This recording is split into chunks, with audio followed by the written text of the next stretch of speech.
DSC notification ఇచ్చి 11,500 ఉద్యోగ ఖాళీలు భర్తీ చేయడానికి ఇవాళ పరీక్షలు పెడితే ప్రతి తలమాసినోడు వచ్చి డిఎస్సి పరీక్షను పోస్ట్ పోన్ చేయమంటారు. నేను అడగదలుచుకుని ఈ వేదిక మీద నుంచి 10 ఏళ్ల డిఎస్సి నోటిఫికేషన్ ఇయ్యనందుకే కదా పిల్లలు కొట్లాడింది పరీక్షలు పెట్టమన్నది.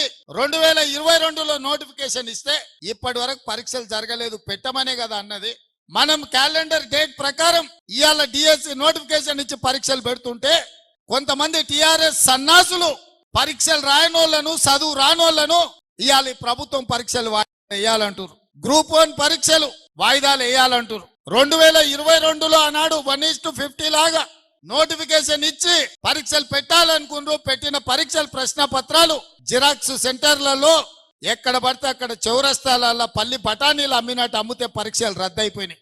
మనం వచ్చిన వెంబడే గ్రూప్ 1 కు నోటిఫికేషన్ ఇచ్చి ప్రిలిమినరీ ఎగ్జామ్స్ మొత్తం నిర్వహించి సరైన సమయంలో 4 లక్షల మంది విద్యార్థులు పరీక్షలకు అప్లికేషన్లు పెట్టి 3 లక్షల మంది పరీక్షలు రాసి నిన్నగాక మొన్న 31,000 మందిని ఈ పరీక్షలకు పాస్ చేసి గ్రూప్ 1లో ప్రిలిమినరీ రిజల్ట్స్ ఇచ్చినాం. ఇప్పుడు మెయిన్ ఎగ్జామ్స్ మనం పెట్టాలంటే 1:50 కాదు 1:100 విలువని అంటారు. అంటే ఒక ఉద్యోగం ఉంటే 50 మందిని ప్రాథమిక పరీక్షలలో పాస్ చేసి మెయిన్ ఎగ్జామ్స్ కు పిలుస్తామని చెప్పినాం.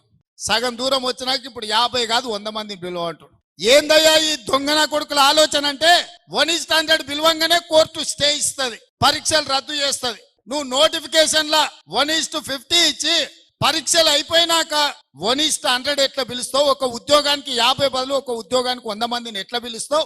అది తప్పు అని కోర్టు పరీక్షల్ని రద్దు చేస్తుంది. మళ్ళీ మొదటి నుంచి మొదలు పెడితే మళ్ళీ ఏడాది పోతుంది. 2011లో నోటిఫికేషన్ గ్రూప్ 1 ఇస్తే ఇప్పటి వరకు 13 ఏళ్లలో ఇంతవరకు పరీక్షలు జరగలే, నియామకాలు చేయలే.